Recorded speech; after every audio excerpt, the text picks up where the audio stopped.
what's antithetical to those things? A late-stage capitalist who doesn't see the value in human beings other than the monetary value, that wants a combination of religion and money together, that wants authoritarianism. Like who's that? Who do we automatically think of as that?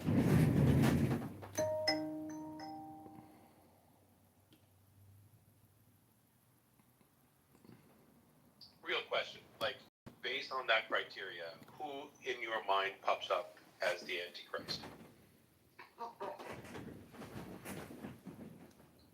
He's already orange, right? Say that again. He's already orange, right? I mean, that's one of them. I think the talk might be about the Antichrist being, in a way, like an innocent man. In the sense that they were made the scapegoat, we cannot be made aware of the fact. If we're aware of the fact that they're the scapegoat, then it nullifies the magic of having the scapegoat. And so that part I thought was the super interesting part. I'm like, oh wow, like you're really gonna go in there and make an apologetic, for the archetypal, like, evil figure of Christianity, or I would love to be a fly on the wall at this thing. Dr. James, I think Peter Thiel and Rene Girard, the way they live their life and their system of ethics are miles and miles apart. I think Peter Thiel is just going to spin a very quotable saint. One of the more saintly people that lived in the 20th century is going to spin his words out of context. I think the saintly Rene Girard would be spinning in his grave if he knew what the arguments were. But also, everything out of any of this is going to be public and broadcast. No, it's not. It's absolutely not reading out the truth. As a murderer? It's private. It's very private. Yeah, a huge Today, axiom I'm gonna be making a fireball. Christian ethics To and make this Christian happen, political theory The is first thing that I need is some greed is method. bad. Greed is good. I don't think Peter Thiel caught that memo. I think Rene Girard did. I think we need to read the announcement carefully. Are you sure Peter Thiel isn't going to be summoning the Antichrist? He already did. His name is Elon. Well, there is a false prophet that sort of announces the Antichrist, and then there's the Antichrist. So, there's your... Don't let the past performance be your only guide to the future, because you have Grok now. Just ask it. Is Peter Thiel the Antichrist? It'll tell you. That's true. Grok is the free speech AI, right? So it has to... It was asked I'm not kidding you. It was asked if Charlie Kirk survived, and for like a long time it was like, yeah, Charlie Kirk's fine. It's totally cool. No, everything's...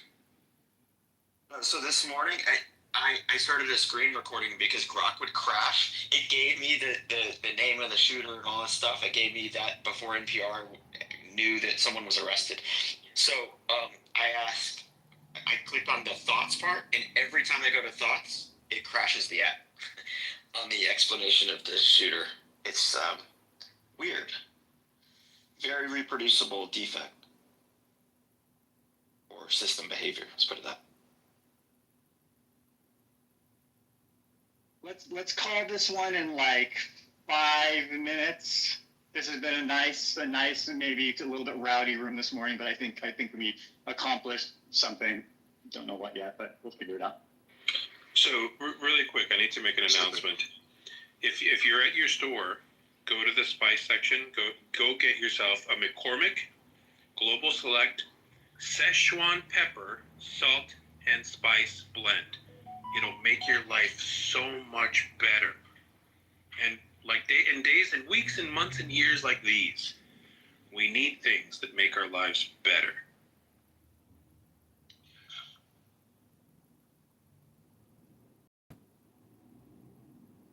Well, this is rare. So this is the ANSI traffic jam we're having. We've got 4 minutes left. Anyone wants to say goodbye or plug anything you've got going on today? I'm going to go to John's room, but just now coming in to ground news alert. After overthrowing the government, Gen Z Nepali protesters have selected their next interim Prime Minister via Discord. I want to announce the fascist crawl tomorrow evening at 5:30. Going around to Palantir, Amazon, going to Amazon twice actually, a couple other billionaire-owned companies, and they end up at a pub and talk about it all.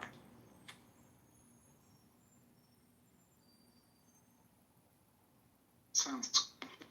Post it in the chat. Anyone else? Free. I wanted to point out for you, Dr. James, that I don't think fellow from yesterday was remembered so much for his views, which I think are kind of a grab bag of crazy ideas. But I do think that he was instrumental because he reflected people's views, especially in colleges, and kind of shone a light on what people in college were thinking.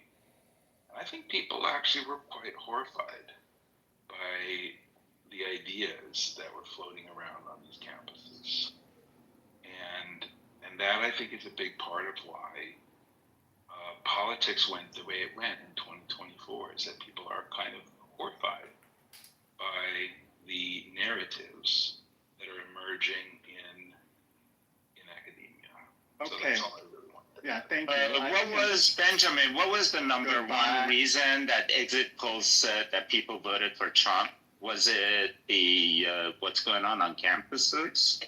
Do you remember the exit polls out of 2024?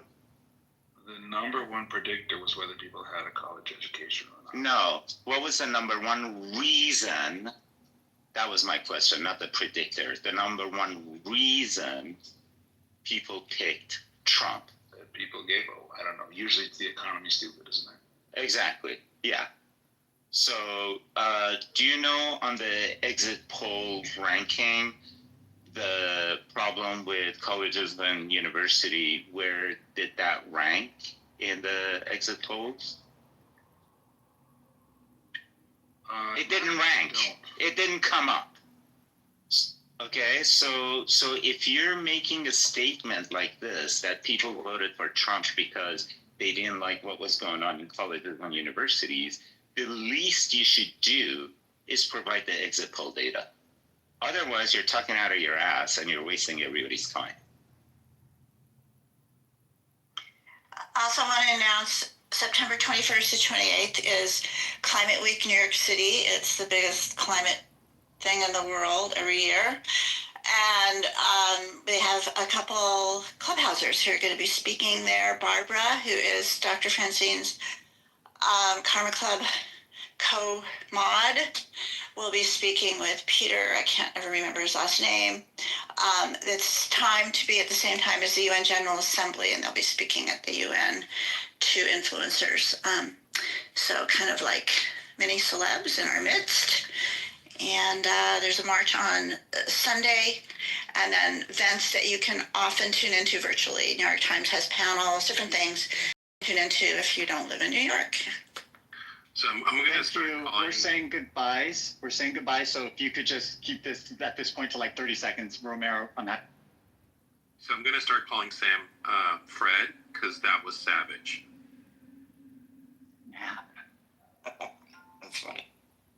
I let Benjamin go in the audience, Benjamin, only because I didn't want that to continue, because I'm sure it was the room, and I just am setting a hard boundary rather than sort of being a little gooey. I'm savage, not savage. I'm a lot classier than that. All right, Sam, you had your airtime. We'll speak to you again. In All right, well, so we're launching to the moon in 10 minutes. Nice.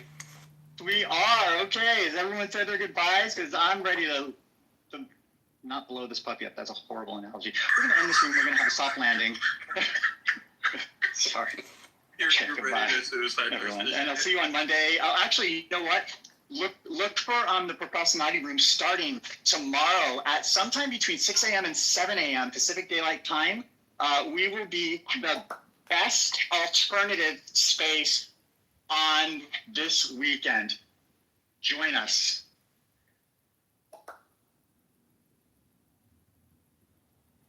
At the same time, but then you have to ask yourself, What is love? But now it's just be careful. Thank you for that clarification. And also in the West Bank, there are many Arabs that don't believe in violence and don't want violence and don't want war. I know it's hard to believe, and maybe you don't see them; they're not visible to you. But I know they exist. We don't see those peaceful Arabs, Palestinians in the West Bank. This is something that you don't see, but because, as I said, most of the attacks the terror attacks are from there. But for Israeli Arabs, I can say for sure that the vast majority of them are peaceful and do not want violence and are part of the Israeli society. I know personally many of them.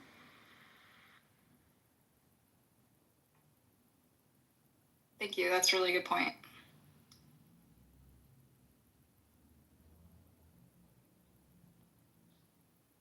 So I think the question is, I think from Hannah's perspective and from the Bibi Kapara's perspective is, even if there's problems in Israel, they feel we should never talk about them. Don't air our dirty laundry. And I feel like newspapers like Haaretz and, human rights organizations from me in America as an outsider make me see something salvageable in Israel. To me, it looks like there's nothing that represents me or my values or things that we used to be proud of about Israel. It's only because of truth tellers and people who are willing to keep society healthy and be self-critical and self-reflective is why is really saving Israeli society. To me, it makes Israel look better, not worse, when we confront problems and talk about hard truths. When we lie about it, it makes Israel just look like North Korea, increasingly a pariah state, can't ever be self-reflective, just lie to the public. That doesn't make Israel look good, doesn't make Jewish people look good. It's not good for anti-Semitism around the world. I don't think it helps anybody. Ellie, you have some thoughts? Yeah, your comment on Haaretz is that's quite an illusion. The problem with Haaretz and their ilk is that pretend to tell the truth, but it is not. They're not. Do you think they're biased? They're not. It's not about being biased. It's about their incentives being misaligned with an actual ability to coexist, because their political views are they live in an unworkable paradigm it's burning as far as politics goes. So they want to undermine the status quo, and they want to position themselves as an alternative view, but not all alternative views are workable. Okay, so that aside, the paradigm that you disagree with aside, I want to know how you feel about this sort of notion that we should never air our dirty laundry or talk about the infighting happening in Israel to people outside, to pretend there's no flaws with the Israeli government, no corruption. Let's close your eyes, stick our head in the sand and say Israel's amazing and the most moral army in the world and can do no wrong. Do you think that serves Israeli people? Do you think that serves Israel as a state? Do you think it's credible? Do you think it's convincing in any way to anybody? It's a delicate balance and a kind of difficult question to answer, because most of us find it thoroughly unconvincing and just make it sounds delusional. It depends on who are those everyone. So if you split the population into your enemies, the people who are to be convinced, the people who don't give a fuck either way, and your friends, nothing that you would say or no matter how you will conduct yourself will not convince your enemies. The people who don't care will continue not caring. The people who are to be convinced are actually a very small minority, I would say. And to your friends, it's actually don't really matter how you will act. But a country that a dissent is not allowed, right? No, wait. But before you acknowledge what I've said, do you see it differently? Do you think your enemies can be convinced with your righteous behavior? I'm not trying to be righteous. I'm just trying to be accurate. Whatever. Okay. Either I'm way. trying to be accurate. Listen, I come from a position of a journalist who tries to only say things that are fact, and things have to, in this era of digital propaganda war, I have very, very selective, high standards, which I know you think Haaretz is an agenda, but they do follow basic journalistic standards, which is a scientific I method. don't give a fuck about basic journalistic standards. Like, that's not I know, but this is a method. This is a scientific method. You believe in science. No, it's not. Wait, what are you doing? It's not a hard science, but it's a science. Do you know what social science is? Social science has soft science, is a soft science, right? Yeah. My one critique for that whole quote-unquote science is that when you can follow whatever structure that you think that is like fair journalism, but lie by structure and omission, like there is no tomorrow, like, yeah, that throws all your standard out of the window. And they all lie by structure and omission, so I don't really give a fuck whatever they're saying, no matter if it's a right-wing or left-wing or a fair journalism or, like, unless you're just reporting straight facts. Mm-hmm. You are narrativizing and you are lying by structure and omission. Mm-hmm. So I understand that it would be delusional to say none of us have any bias, and journalists do tend to lean left in America and in Israel, right? At least in Haaretz reporters, right? Like, so to pretend that they don't choose stories or choose what to include or omit isn't shaped by their unconscious bias would be lying, and I would never say that, so I'll concede that point. However, I think generally they meet the gold standard of reporting, which has been developed over many, many years. I know that people think that we're just propagandists, but there is a standard where we provide attribution. We provide attribution for every claim. And increasingly, because there's distrust in the media, we also show our work. We show the scenes You don't get my criticism. You don't get my criticism. I think journalism should be propagandistic. Oh, okay. It should not pretend. It should not pretend not to be, because that's a lie. You just have to be very clear what side you propagandize for, and don't try to delude people into like this virtue signaling. Oh, I'm propagandizing like a neutral position. I'm just speaking the truth. Listen, you have an agenda. It's very clear what your agenda is. It's very clear for everyone. Like, what agenda does the Guardian have? It's like you have to be an imbecile not to like understand who they are and what their goals are. Okay, same for Ynet, same for Haaretz, same for Washington Post, whatever. Like, you see no value. You see no value in at least attempting to be objective in reporting. And having certain type of journalism that attempts to be objective. Truthful, and listen, if you can do dispassionate reporting, that will be self-evident. You don't think that Haaretz is dispassionate? Do you know the difference between the opinion pages and the reporting pages, the factual pages? So of course I do know the difference. But when you are the Haaretz, okay, and you have opinion and reporting, yeah, like you can take and you can slice out all their opinions, okay, and just look at their factual reporting, and even there, by the way, they will be selecting stories, okay, so they will be narrativizing in their editorial process of just how they select the story, okay. They will run something and they will not run something else. They will always, yes, I agree. We conceded this. They will choose to bury something at the bottom of the page. That's still not propaganda. It's unconscious bias, Ellie, but it's not intentional to deceive. Propaganda is a promotion. You're purposely misleading. No, that's the negative association of propaganda. Elliot, I think what you're talking about is unconscious bias. Then you're making no distinction then. If everything is propaganda, nothing is propaganda. Simply because, like you said, it's not true. If everyone has a point of view, he's muddying facts. Simply expressing my view doesn't make it a propaganda. I was using propaganda in a neutral manner, not in a negative manner. Propaganda is intention to deceive. There's no intention to deceive. No, it's actually not true. But propaganda is a promotion of something. Okay, Elliot, question. I've got a question. All right, my friend, go. I was just going to ask briefly if you could tell me the title in English. It says, "From the river to the sea, Buttercup will be free." Honestly, can we just add free from the leftism, or can we not do that? So what? What? and we say Buttercup will be free, and then just add the from leftism. Nah. No thanks. Wait. But that's not freedom, I had a very specific question to you. I outlined 4 groups of people that you can try to influence with your behavior. Okay, enemies, friends, the people who don't care, and the people who needs to be convinced. Do you think that there is a 5th group? My goal is not to convince, but I understand what you're saying. Wait, but you strayed from my question. Okay. Please just answer like. Say it again. What are the categories? Say them again. Friends, enemies.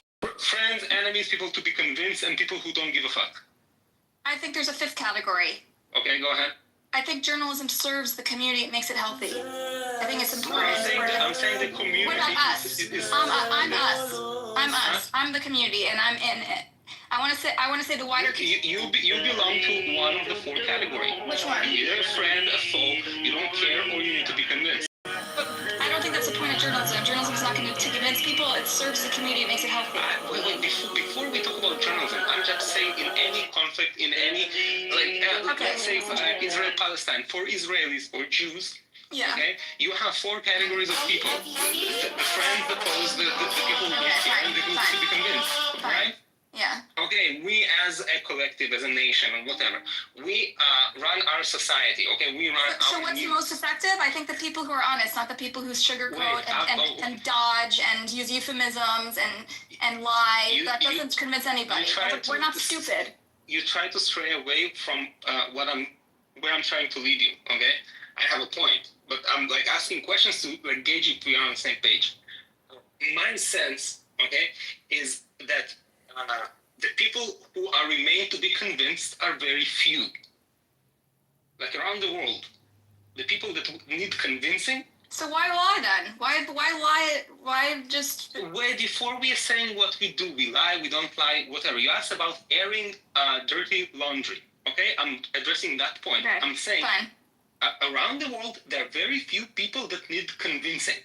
Who have not made their mind, who do not have an affiliation. So basically, whenever you engage in any public, how do you call it, public opinion, you engage in publicity, right? You either talk to your friends, you talk to your enemies, and you do not, the people who don't care don't listen. In any case, correct? Correct. So if you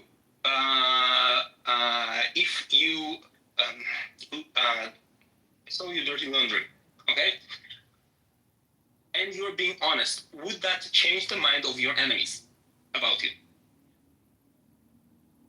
I don't know that, maybe not enemies, but the people who don't know a lot of Jewish people, and this is their only impression, you're just going to make them seem like more they either sane don't care, people. or either they don't care, or they're in the group of needing to be convinced. Most of them in the groups that don't care, so they don't even listen. Mm-hmm. The people who are not, who did not make their mind, are very few. Listen, but I think I think the problem with your analogy is that many people who you see as enemies, I don't see as enemies. Because I think if they're critical, of the Israeli government the same way you are, but you see them as enemies. And so I think that they actually don't hate Jewish people. They're not anti-Semitic. They don't hate Israel even. They may have Israeli friends. They may have Israeli friends. They may have traveled in Israel. You don't know what I vest in the category of. We need to be more specific about these definitions then, because I think the enemies category is very small. It's much smaller than you think it is. Oh, really? Yes, I mean, they think I'm a capo, right, Ellie? I'm an enemy. Do you think I'm an enemy? No. So we have to define these definitions. Wait. To whom are you an enemy? To the pro-Israel camp, the Friends. The Friends believe I'm an enemy, right? So what am I? You are tagged as an enemy for convenience.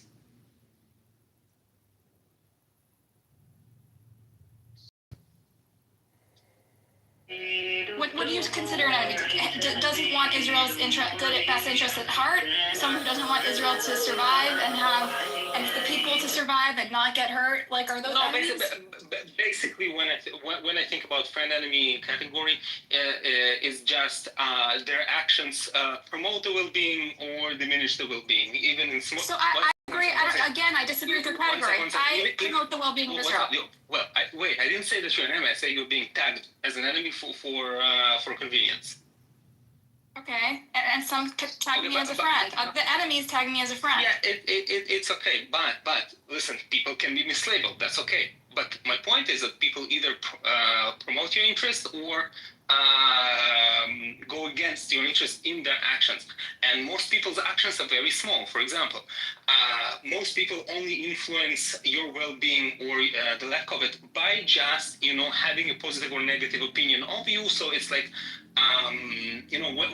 when the general opinion of you is good, okay, around the world, it's just it snowballs, right? Popularity has like this tendency to just spread, and negativity also has the tendency to spread. So if you, for example, if you hold a negative opinion of Israel, you promote the fact that like more and more people are less favorable at Israel, because most people are not critical. Most people are not convinced by facts. Okay. They're convinced by their friends' opinions. Okay. Okay, so you can have your best interests at heart, but like in action, you can. Okay, you said people are most convinced by their friends. If the so-called enemies, which I don't consider them enemies, but you see them as enemies of let's say, the state of Israel, if they see me as a friend and I criticize, let's say, both governments as not serving their people, who's more critical, me or Bibi Kapara, who says Israel's perfect and has amazing tomatoes and You're very concerned with labeling one individual, which is you. But I'm saying, like, obviously, no, I'm talking about I'm saying why we need to be more honest and less blindly, reflexively pro-Israel all the time. All of us friends. So I'm saying this is why we have to talk about just how people's opinion work and how general populations are being influenced in terms of opinion, right? So you are thinking that by being truthful, you will spread positivity towards Israel. Not positivity, but honestly, we don't need to lie to people. I trust people's intelligence. Honest perception. We're not. Israel is neither better than everyone. It's neither worse. We're just normal humans. It's the idea, Ellie. It's the idea that we're humans like everyone else, and we have flaws, and we have good qualities. And the problem is we've been vilified or lionized, and neither is true, and neither is accurate, and neither is credible. Okay. So what we do is when we talk about the truth, we make Israel's humans again. Israelis are humans. They're not monsters, and they're not angels. And that's what we need to promote, because that's accurate. Most people are completely not receptive to your pleas. I disagree, because as someone who is camped out with the enemies, as you say, that hasn't been my experience. No, that's not my point. I can make friends among my enemies. Listen, if I'm having my... All right, Ellie and then Amos. One second. It will not stop. If you don't stop it, it will not stop. We will talk till tomorrow. When the other people want to talk and speak. All right, Amos, go. Amos, are you feeling left out of the conversation that's being embarked upon? No, I'm feeling like maybe you can ask if you can interrupt instead of being a bitch. Before I go out, I want to make commercial to my room that everybody will come to my room. Okay, you have a permission to speak. Go ahead. That's why I come here, to make commercials that Buttercup will bring all the people to my room, and maybe only Bibi Kapara, she can, as a liar, Bibi Kapara, she can. I can keep him. You let me keep him. Thank you, Amos. Thank you. I'll babysit him. The last time he put all the blame for you, he broke my room and he put all the garbage on you. So I waited for this time to see who is right and who is wrong. You're Bibi. Yes, Bibi, what you have to say? It's your time. So I have a question, and it's kind of sentimenting around what Ellie's saying. Do you think right now is the right time to critique and criticize Israel, or wait till we get our hostages back and the war stops? Because right now I find that it's very detrimental and it's hurtful. While they're in the middle of a war, sure, they probably need criticism, but can't that wait? I don't know if you see, like... Can I try to respond to that? Can I respond to that? Yeah. Well, I was asking you and Buttercup, basically, because I know it was a question for her, but in my opinion, one of the things that makes Judaism great, and one of the things that makes Israel great, is not to use like a tired phrase, but that we are on the right side of history. I think that being on the right side of history should give you some level of confidence that eventually it's going to work out in our favor, and I think that it's important to maintain integrity, and I think if that means being self-critical, so be it. I definitely think that there's a stopping point where we've got to stop short of being self-hating. But I think that being self-critical is one of the things, and being able to look ourselves in the mirror is one of the things that separates us from, the other side. Foundational to our culture, in my opinion, but maybe not Israeli culture. I don't know. And then I want to bring up about the New York Times, how they corrected. I don't know if it's taking the conversation in the wrong direction about It's off topic. Charlie Kirk. Okay, wait, we're not talking. Is that off topic? Yesterday was Charlie Kirk. Okay, so You played my clips over and over. If you want, you can play the clips to capture how I feel about it. BB, it's I going never to be played Charlie Kirk for a long time, as far as I'm concerned, but it's not my room. I never played any clips from you. It was just said that there was a correction made on September 11, 2025. Earlier version of this article described incorrectly on anti-Semitic statement that Charlie Kirk had made on an episode on his podcast. He was actually quoting a statement from a post on social media and went to critique it. It was not his own statement. There were multiple clips of him on his show talking about the Jewish Marxist funders' dollars that are corrupting our world. Multiple, okay? BB, we're not getting into your anti-Semitic friend right now. We're not talking about Nazis on this show because this is for people against racism and hatred. My anti-Semitic what? I'm saying your friend, your anti-Semitic racist Nazi friend, may he rest in peace, may his memory be a blessing, is not the topic, okay? So who do you think is hurting Israel more, you or him? You. We're talking about you here, BB. We're talking about you or me, not him. We're talking about you.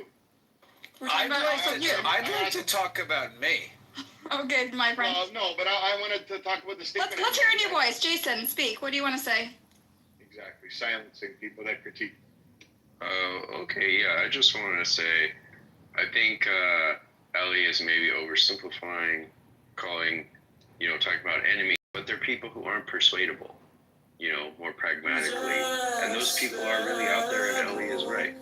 And going all the way back, propaganda isn't always lying, but propaganda is presenting things that make you look good and the other side look bad. A lot of the time, that's presenting true stuff. And if you want to win, sometimes you got to do that. And there is a time for a rational and searching evaluation of facts, not just because presenting things that are true, but not presenting all of them is a way to slant things. And journalists do that. Journalists have to make a choice about which facts to present, and they present the facts that they like and don't always present the facts that they don't like. I think there's that process. Yeah. I'll finish up here. That process where you go through and find the facts that you don't like also, and give them equal weight with the things that you think are important and that you do like. That is something researchers do.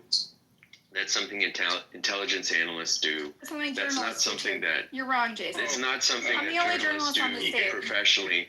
Well, they do. You're wrong. There is a journalistic method, and let me explain it to you. There's a lot of stuff written up about this, and even intelligence analysts fail to do it unless they follow a very rigorous methodology. And that is peculiar to their profession. Unlike any other profession, you keep saying you're a journalist. What articles are you? Well, I'm not going to ask you. I'm not going to ask you, Buttercup, who you are or what you do. I respect your anonymity, okay? But I certainly have seen a lot of coverage on numerous issues that is not where they have okay, here's the half of the paper that is the things that we believe that are true, and here's all the things that contradict what we have to say. So I think if you look that at is just any very, mainstream it will paper, be listen, if very you look long. at, you're wrong though, because you're stating misfacts. Well, what if we have a more structured discussion here? Because I was just about to finish up. Okay, All so right. And there's a structured process for that, but it's not always the time to do that. Okay. And so I can see the argument. So now's the time these for guys, propaganda. I can see the argument these guys are making that what we're up against is people who are putting their best facts forward. Maybe it's time for us to put our best facts forward. Got it. Thank you. I was, by the way, not making any normative suggestions. Like, I wasn't saying what is right. I was just trying to explain how people label someone and try to engage with what reality is. Okay. Descriptive, not prescriptive. I just want to correct something about journalism that Jason said. There are some publications that blur the line between fact, opinion, and dispassionate reporting, right? But any mainstream publication, anything that is perspective, they will label as either analysis or opinion. That's like the Wall Street Journal, the New York Times, Haaretz. They would never, ever, it's a big faux pas, a big taboo to ever conflate opinion with dispassionate reporting. I will admit that, of course, everyone has unconscious bias, and like Ellie pointed out accurately, that there are choices that are made what to include and what to omit, and that has to do with the reporter's or editor's bias or even the publication's bias. But I think usually the interest is not in validating their worldview, but whether or not it's newsworthy, whether or not it's interesting to the public, whether it counteracts mainstream narratives. That's usually the judgment that's made, whether to include a story or not include a story. In fact, I've written, in my career as a journalist, I've written extensively about political corruption, mostly about liberals, mostly about Democrats, because that's where I live. I live in a liberal area. And what I do, even when it challenges the mainstream liberal orthodoxy, we think it's especially newsworthy because it challenges people's worldview, and that makes it interesting, and that's why it makes the front page. So I think this sort of like this binary that we have, that like it's left, right, is not always the case. I think journalism is motivated by what's interesting to people, what's relevant to people, and what challenges the normative view. Yeah, that's all I wanted to say. Ellie. You can claim that for individual reporters and individual journalists. When you have a publication, that publication shapes some political, around some political bent that either the main, how they call it, main redactor, suggest the word I'm editor. You mean the editor? Editor. Yeah, the lead editor or the most amount of people, like their political affiliation, that work for that publication. Yeah, there is unconscious bias. Like I said, I'm talking about motivation. Or their customers, because they have to cater to some people who pay them, or the advertiser. Great point. So let's take Israel ecosystem. There are television. I'll just finish. Okay. Just hand waving that away and saying, oh, it's just unconscious bias. No. Okay, you should own up to that and not try to gaslight people that you do not have this bent. It's okay. No, a lot of publications, they're proud of their independence they don't tell people what they want to hear. There are television, especially in US and in Israel, tell people what they want to hear because they have advertisers and they have a model that primarily wants to give people, the subscribers, what they want. But okay, journalism, media... You think The Guardian is not catering to an audience? The Guardian is a British publication. I'm much more familiar with libel laws and standards in America and a little bit in Israel, but not in Britain. Britain has a whole different view, a whole different set of laws. So I don't really know. But the business model is still based on... No, there are standards and laws. There's actually case law about this. You can sue for libel. You can completely represent part of the law and completely cater to your audience. That's totally it's illegal. We sued in America. They sued Fox News for billions of dollars. But yes. You know, we spoke about it, and like I think like 3 days ago, a libel you can sue as a person or as an organization, not as a, for example, as a country or the IDF or Jews. Okay, This cannot happen. No. People in power, politicians, countries, entities should not have protection. They should be scrutinized till the end of day, right? This is for the protection of the people. I'm talking about Institutions, libel laws. countries are not people. I'm talking about hold on. We're talking about media, and I'm talking about the Media and libel are designed to protect me and you and Israelis. One second. One second. I'm talking about the media and accountability, and you were talking about doing source of information. And I'm saying that this protection is for individuals. For good reason. One second, please, Buttercup. Okay. Like, I don't know, am I triggering you? Or just like I literally started talking about 30 seconds ago. Yeah, I hear what you said. This protection is for individuals and for like organizations. They have a name, okay? Not for Jews, not for the IDF, not for Israel, not for Zionists, not for Muslims, not for any of this, okay? So accountability, it's about individuals. I agree with you. And it's not relevant for the conversation. And there's a good reason for this, Daniel. The point of journalism, I think the old phrase is you need to afflict the comfortable and comfort the afflicted. The point is not to serve powerful entities like the Israeli government or like Jewish institutions that are fighting for Israel's reputation or like things like this. The point is to serve the people. A society is only as healthy as its free press. If you look from the outside, then you're talking about the Israeli Criticize government. the Jewish institutions, but it's not okay for Charlie Kirk to criticize the Jewish institutions. We're not talking about Kirk right now. We're talking about this is You just used the phrase Jewish institutions. Presenting some facts and not others is not libel, and you can't be sued for it. And if you want to talk about And language, that, I think, relates to what Ellie is saying. Okay, partial truths are a good way to shape people's views. And it's very hard to sue anyone for presenting partial truths. this is not harmful though to present a partial truth. transpired? Wait, you are dancing around and you're shifting the goalposts. I'm sorry.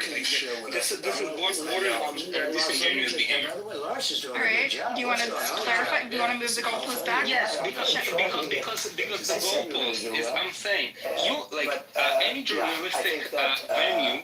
Usually, again, there are some exceptions that like you can find the most dispassionate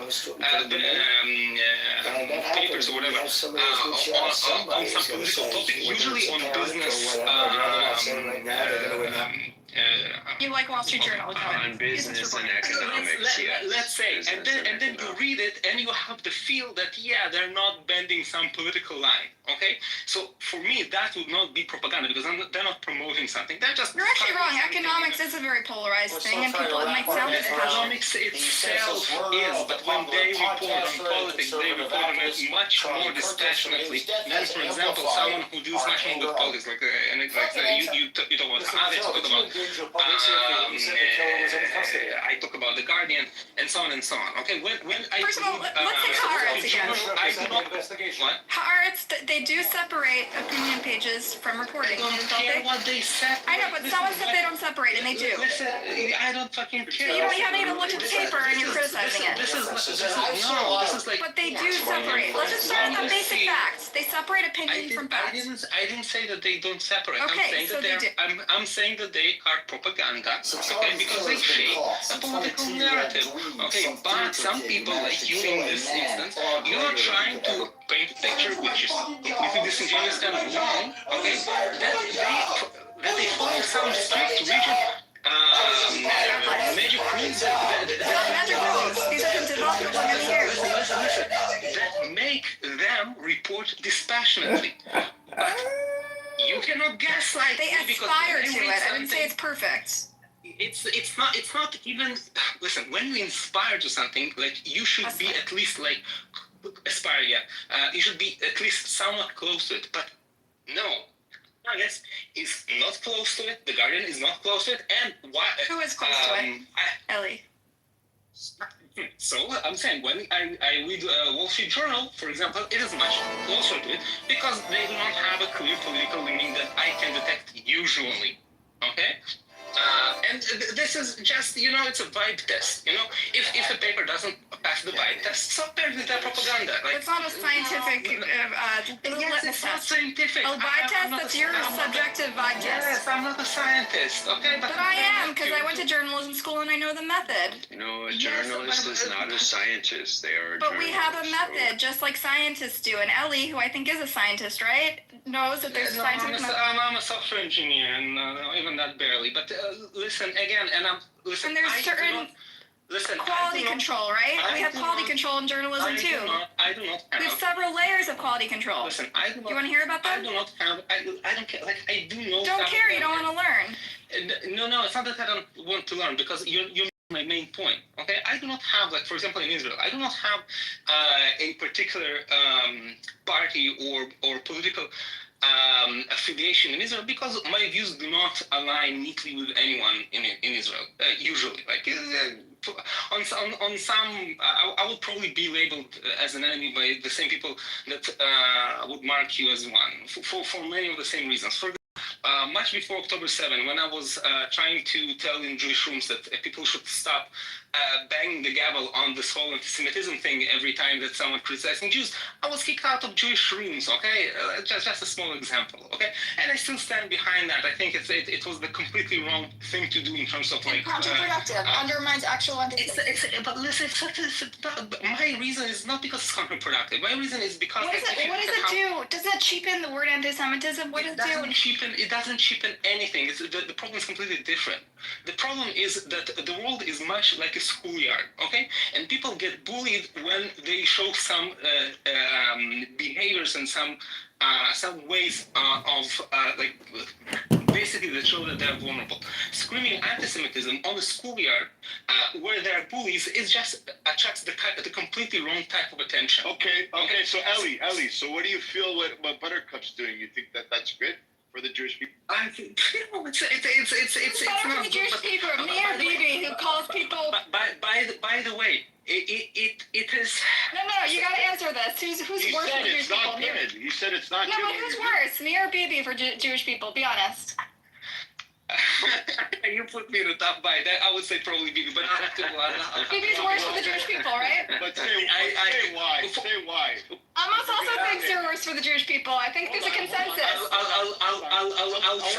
my reasoning would be completely different from what you think. Exactly. Because I think on the playground where there are bullies, okay, and there are those some people, okay, are convinced by a charismatic behavior, so you kind of attract their attention and their like respect, okay.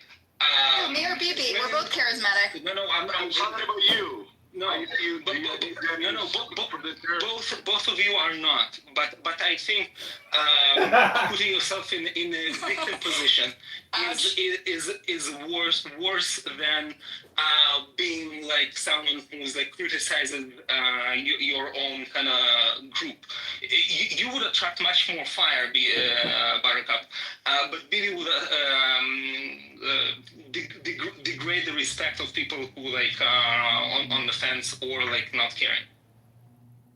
Okay, and which is worse, Bibi, right? Yeah, but by the way, what you do in the same like psychological aspect is that you elevate the spirits of the enemy. So so what's worse? Ellie. Spirits of the enemy.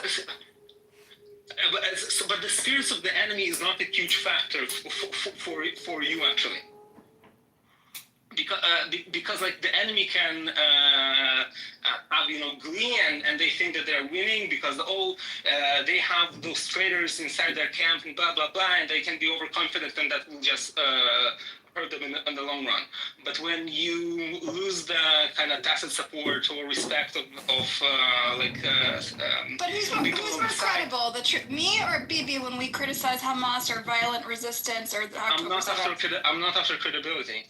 The person who tells the truth or the person who spouts propaganda all the time? I'm not for credibility. I'm for being successful on the schoolyard. It's not. You don't think it's successful? When I bring my Palestinian friend on and to talk to other Palestinians, they agree with her that Hamas failed the people. So what did that change? Saying we want to bring moderate voices. This place is so polarized. It's good to have moderate voices to remind us that the vast majority of people are somewhere in the middle. This place is not reality. It's not real life. We are in this place as a consensus for anything. This is statistically valid. It represents a group of self-selected people who come onto the app. It doesn't represent a cross-section of anything.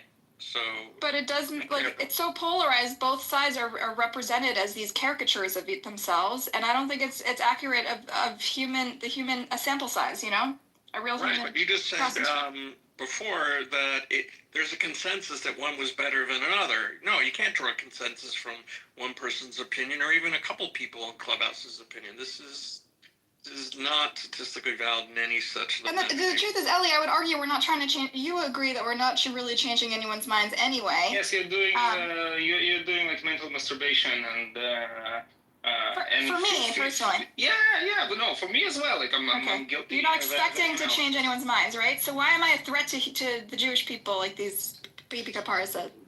Because it's very uncomfortable. People in your camp undermining your positions. It's very upsetting. Don't you think it makes Jews look good that some of us are moderates and all of us are fucking right-wing lunatics?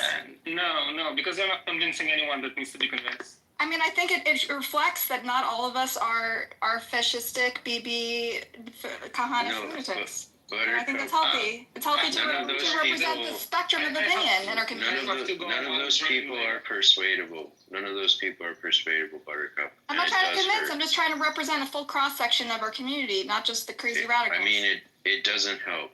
It does make Jews look bad to have moderates among us? Yeah. You're not a moderate, Buttercup.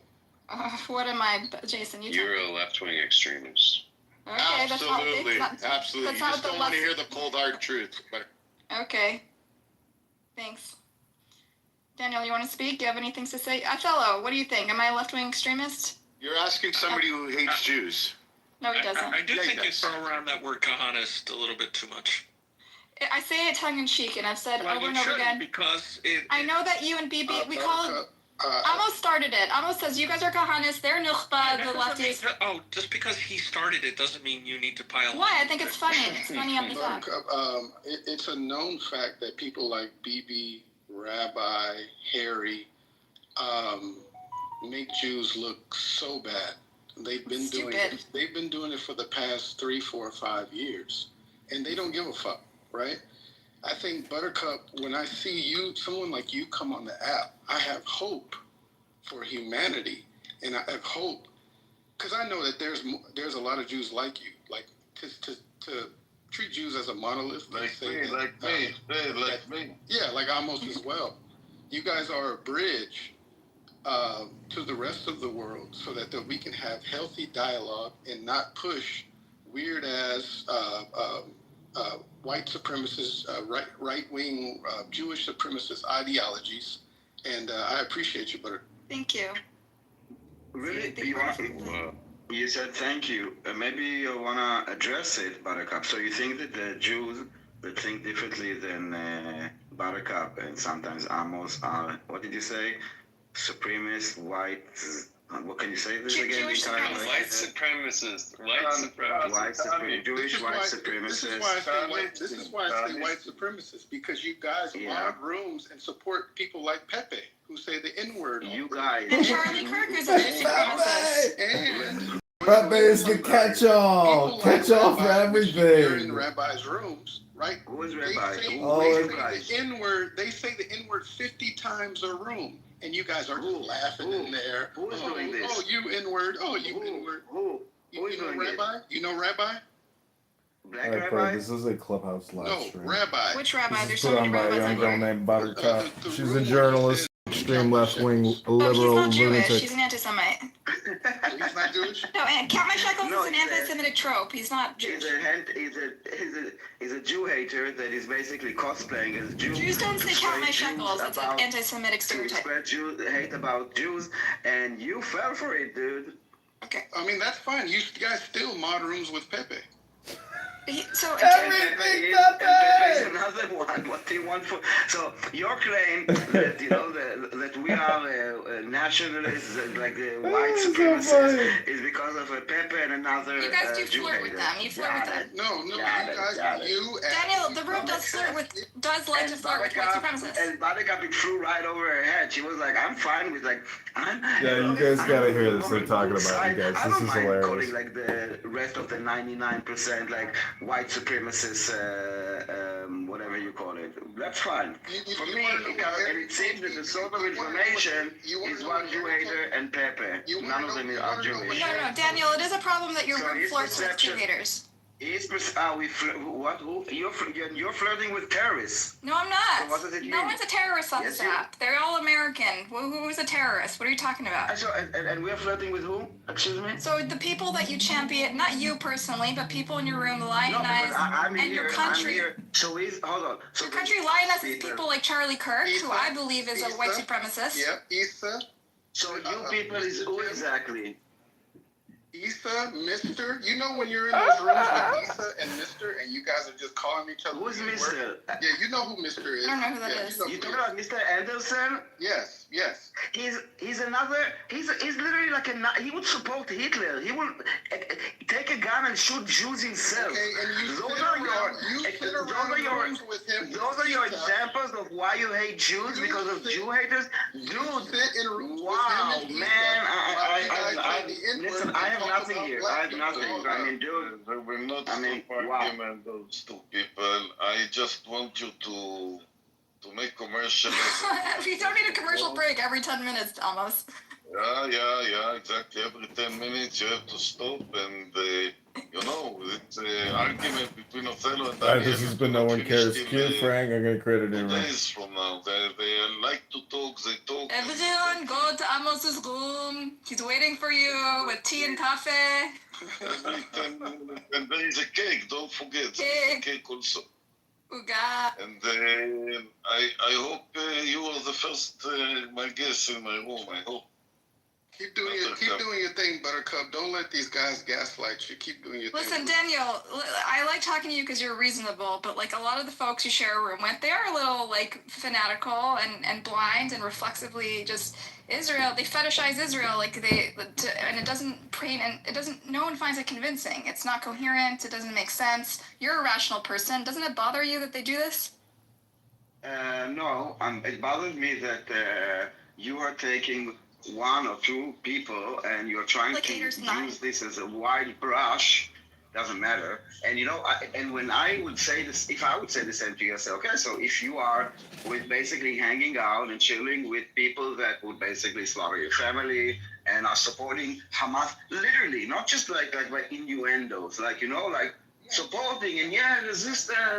God, look who it is, Donald. You're still alive. There must be a God. Praise God, you're alive, Donald. Praise God, you're alive, Donald. I thought fentanyl got you, brother. Yeah, but I can do I thought fentanyl got you, Donald. When they say things Praise God, there must be a God if you're still alive, Donald. Oh, we're so lucky you're with us. God must be real.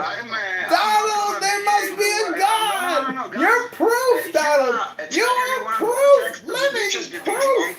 Donald, that there is a God. Praise the great and glorious God. For Donald's still alive. I thought you were dead, Donald. I thought you weren't with us anymore, brother. But praise God, it's another miracle. From Charlie Kirk's assassination and his ashes rises Donald. Donald, you're alive. You're alive, dear Donald, my friend. You are alive, Donald. You're alive.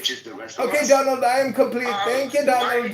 Whatever the long sentence, it was a very spaces for anti-blackness. Who is you guys? So I'm here, and give me one name of one space that I created that you have a problem with something that I did or said. The spaces with Issa, right?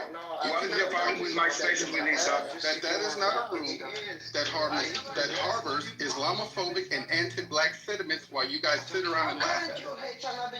First of all, You're talking about their room, not mine. This is the room that Israel creates. Moderated. It doesn't matter. Can I speak? Can I speak? Can I speak? Can I speak? I just joined the house, Donald.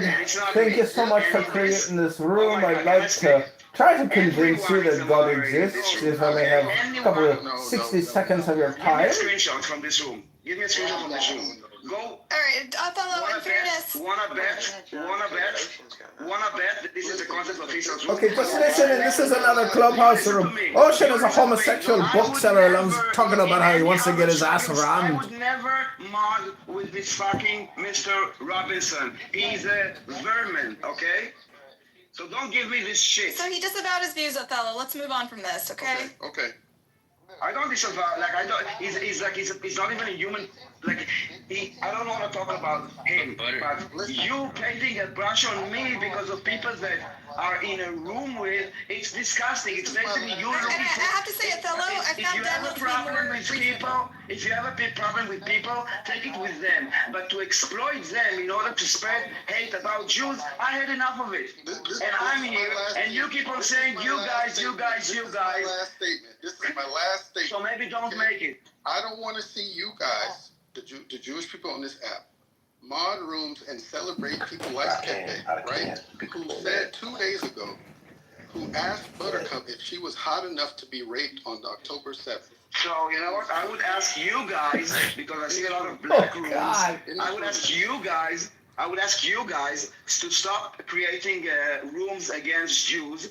And I hear a lot of like you guys, and I would ask, I don't know if you're an Islamist or Muslim, but I would ask you guys to also stop having rooms constantly all over Clubhouse, like spam about Jews. Just, do a routine of like searching for the Israeli flag once in a while and see how many rooms are in Arabic obsessive about Israel, okay? What do you think about The this day room? that Charlie Kirk died, What do you think of that? died, there were like 4 rooms at the same time saying Israel did it or Jews did it. At the same time. I don't join.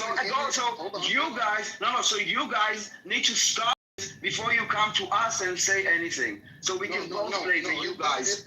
We can both play the you guys, dude. Now listen, I don't join any rooms about Jews. I join rooms about specific people in certain communities. Mixed, I'm bringing you up because I want a different voice, but don't yell, okay? From the river to the sea.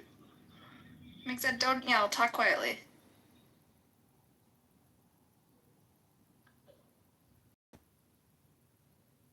You want to say something? Why did you get rid of the other guy? I didn't get rid of anyone. He got rid of himself. Mixed, do you want to say something? Thank goodness.